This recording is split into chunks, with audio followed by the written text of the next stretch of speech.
تحياتي لكم من جديد. كما وعدتكم في الفيديو اللي فات قلت لكم غادي نصاوب معكم لي غاليط بالعسل. اذا بالنسبه للمقادير حبيباتي، انا غادي ندير نصف المقادير، يعني هادشي اللي غادي نعطيكم دابا هو اللي غادي نديرو، ولكن اللي بغات تحصل على كميه اكبر غادي تطلب لهم. علاش انا درت نصف المقادير؟ لان هنايا عندي جوج بيضات. بالنسبه لجوج بيضات يعني غنحتاج نورمالمون هي كيداروا جوج بيضات في الخليط، ولكن حيت انا عندي جوج غادي ندير وحده في الخليط ووحده للتزيين. يعني كما عارفين ان لي غاليط الا ما كانوش مزينين يعني ما كيحلوش الشهيه، يعني التزيين عليه الاساس. وما فيا ما نخرج نسخر، الصراحه ما عنديش الوقت باش نخرج نسخر.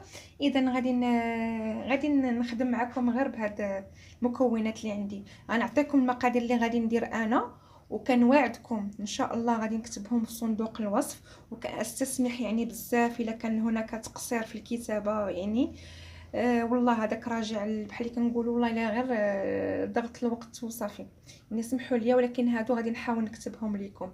المقادير اللي غادي ندير انا، يعني البنات اللي بغاو يقيدوا، غادي ندير بيضه واحده،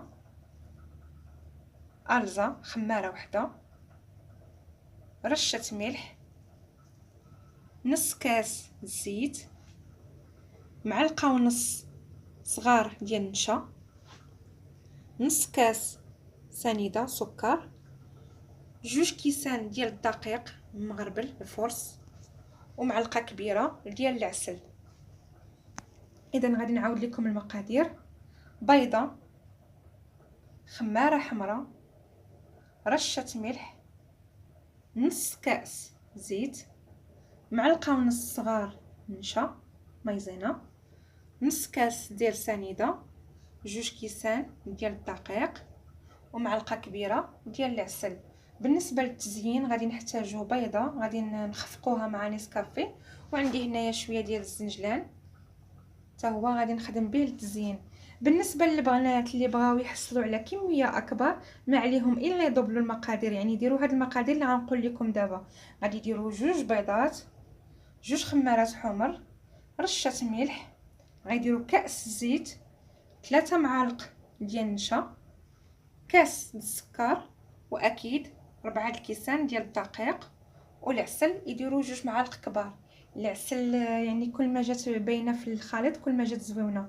كاين اللي كيدير قشره الحامض، انا ما غاديش نديرها لانني ما باغاش نغطي على المذاق ديال العسل، بغيت نخلي العسل يجي باين مزيان.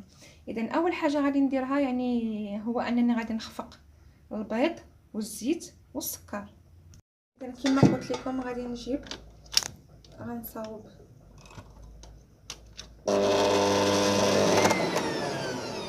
مزروبه، حتى هي مزروبه، ماشي غير انا، حتى هي مزروبه مازال اختي، مازال غير بشويه عليك. اذا كما قلت لكم اول حاجه غادي ندير البيضه ديالي. واحد الاخت قالت لي راكي كتشيري بهادشي، كتشيري اختي، راه ما كنشيرش، راني دايره هنايا واحد البانيو كنحط فيه، يعني ما غيمكنليش نصور لك انا بحال اللي كنقولوا البلاصه كامله فين كنخدم، يعني كنحاول، يعني انا كنحاول نصور لكم اللي مهم، يعني المقادير، الطريقه، النتيجه النهائيه. يعني كنظن هادو هما اللي مهم بالنسبه ليا. يعني انا ماشي جايه باش نبين كوزينتي ولا نبين مواني ولا لا، انا الهدف ديالي من القناه واضح. يعني كما عارفين البنات انني انا عزيز عليا الطبخ بزاف، وحليت هذه القناه باش نفيد الناس. يعني ما غنبدلش طريقتي، وما غاديش ما غاديش ندير شي حاجه اللي هي خارج الشخصيه ديالي باش نرضي الاذواق ديال الناس. لا، انا دايره قناه ديال الطبخ، عزيز عليا الديكور، يعني كما البنات اللي متابعين معايا كيعجبني نبتكر، نخترع المعينات، نزيد عليهم شي حاجه. هذيك هوايتي كنشاركها معكم، ويا ربي ان شاء الله الله يجعلها بحال اللي كنقولوا صدقه جاريه من بعد الممات ديالي. يعني الاعمار بيد الله، ولكن الا متنا يعني كنتمنى هاد الفيديوهات يفيدوا الناس على المدى الطويل ويذكروني بالخير وصافي. انا ماشي دايره بحال اللي كنقولوا القناه باش نبان ولا، عادي، انا انسانه عاديه متواضعه، وراكم عارفيني اللي عندي كنقولوا، وماشي شاف بحال اللي كنقول شي شاف كبيره ديال الطبخ. راه كما قالت لي وحده عجبتني، قالت لي عمر شي وحده ما صورت لينا، قالت لينا شوفوا الكيكه خسرت لي ولا هذه تحرقات لي ولا، عادي انسانه بحالي بحالكم. انا عزيز عليا الطبخ، هوايه كنشاركو معكم، يعني هذه واحد الموهبه من عند الله كنشاركها معكم فقط. وكان بحال اللي كتشوفوا يعني كنخدم معكم طبيعيه، يعني حتى الميكات ديال حتى الفواطات وريتهم لكم، ها هادشي اللي عطا الله تنعاود نشري ونحيح عليكم شي طابليه واعره. يلا البنات، درت البيضه، غادي ندير الزيت وغادي ندير السنيده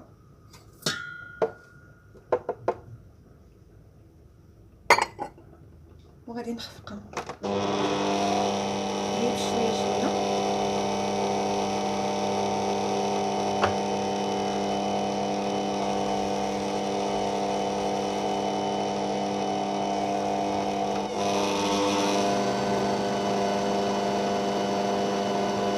حيت عندي غير بيضه وحده وهذا غادي تاخذ مني واحد شويه د الوقت.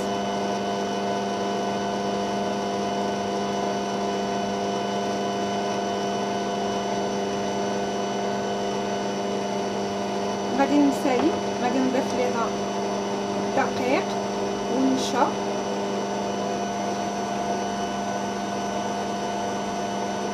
من الافضل الدقيق والنشا والخميره والملحه يكونوا مخلطين في شي اناء، نبداو نضيفو تدريجيا. صبروا انا راجعه، مازال ما ضفتش الخليط كامل كما شفتوا، مازال بشويه شويه.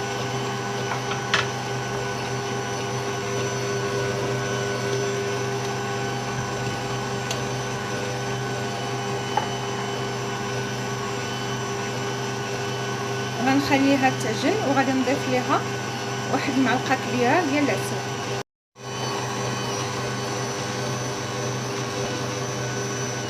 الوقت غادي نحاول نشد الخلطه ديالي كما قلت لكم. عندي البيضه وعندي اي قهوه عندكم سريعه الذوبان.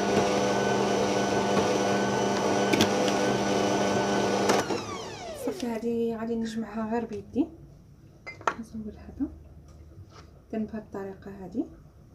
الان غادي نخفق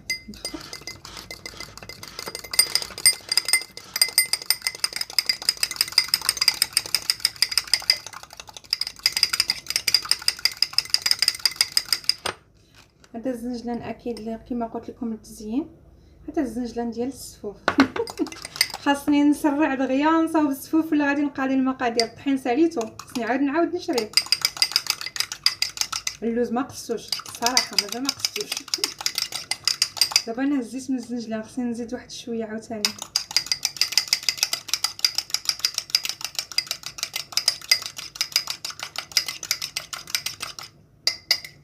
اذا البنات صافي، الان غادي نحاول نجمعها مزيان بيدي ونوريها لكم. اذا حبيباتي العجينه بهذه الطريقه هذه كما شفتوا، حاولت نجمعها شويه بيدي. الفرن اكيد راه شاعل 180 درجه من التحت. غادي نجيب اللاطه ديال الفرن ونرجع لكم. حبيباتي غادي نحاولوا نشكلوهم كرات، نحاولوا نديروا لهم نفس القياس بحال هكا.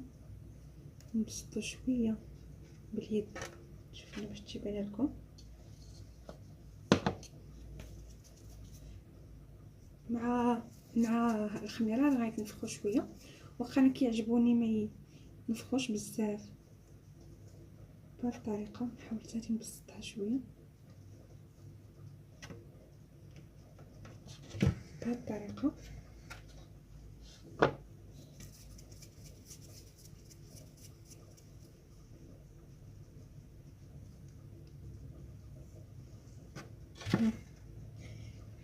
نزيد معكم واحده اخرى باش ما نطولش عليكم الفيديو.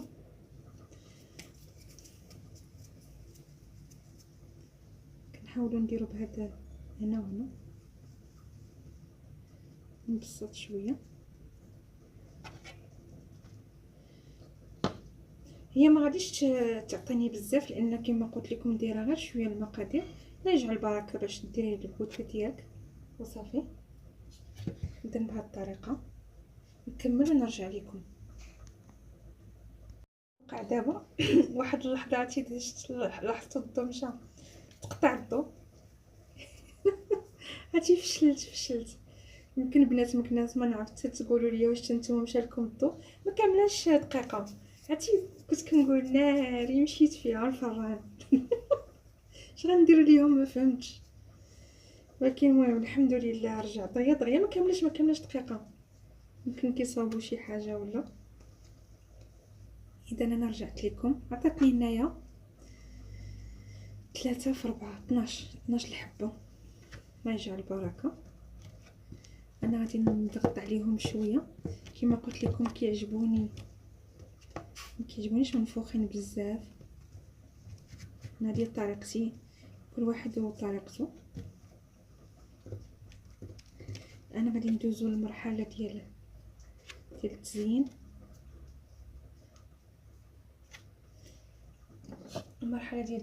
كما قلت لكم غادي ناخذوا هاد النسكافيه مع البيضه. درت البيضه كامله كما شفتوا.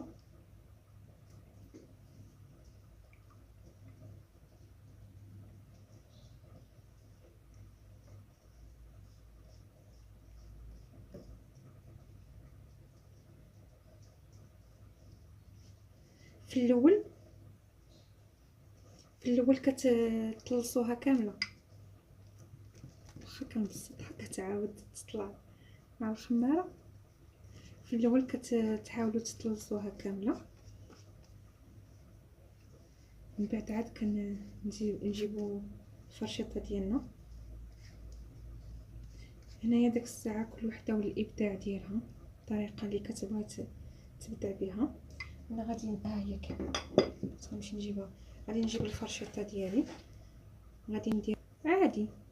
انا غادي نديرها هكا وهكا. انا غادي نجيب الكاميرا القدام باش نصور لكم البنات. غادي ندير هكا وهكا صافي بهاد الطريقه هكا وهكا مع التليفون شاداه. عاوتاني شوف هكا. اذا غنكمل ونرجع لكم. نكمل البنات هكا دغيا.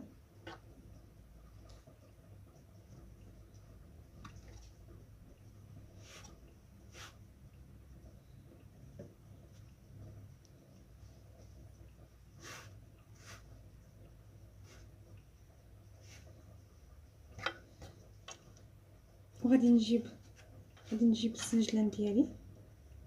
غادي نديرو في الوسط. الصراحه زوين حتى في رمضان دابا ان شاء الله الوليدات تعطوهم المدرسه تعطوهم. غنجيب الزنجلان غنديروه في الوسط. هي هكا. كنتمنى يكون باين. حتى انا ما كانش باين. غادي نعاود نقلب لكم التليفون ماشي مشكل. كما قلت لكم الفران راه شاعل 180 درجه غير من التحت. غادي نحسو بهم طابو ونعاود نشعل عليهم شويه من الفوق وصافي. هانتوما البنات يعني الوقت اللي الغدا ديالي راه هو كيطيب. ها انا راني وجدتهم ساهلين يعني. ها هما حاجه خفيفه. ولو كان عندي البيضه يعني كانوا غادي يجيو دابا عندي هنايا 12 كانوا غادي يجيو 24 تبارك الله. راه الخير والبركه. اذا نوريكم كي جاي الشكل ديالها من القدام وندخلها الفران. حبيباتي هذا هو الشكل ديالها من الكاميرا هنايا قدام. كما شفتوا يعني بساطين وزوينين وسهلين. ان شاء الله من يخرجوا من الفرن نوريكم الشكل النهائي ديالهم. اذا حبيباتي هادو هما لي كاليط ديالنا كما كتشوفوا من بعد ما دهنتهم بالعسل. كما قلت لكم 14 الحبات. اذا حبيباتي هادو هما لي كاليط ديالنا كما قلت لكم. خرجت ليا ها نتوما كما كتشوفوا 12 حبه بيضه وحده. كنتمنى ان شاء الله يعجبوكم وتجربوهم. واكيد ان شاء الله غادي نحل وحده نصورها لكم كي كتجي من الداخل. كنقول لكم صباحكم مبروك. ونحاول ان شاء الله ننزل لكم هذا الفيديو دابا. والى اللقاء حبيباتي. حاولت نصورها لكم من الداخل كتجي هشيشه مع العسل كيعطي هذاك اللون شويه بني. اذا الى اللقاء حبيباتي في فيديو اخر.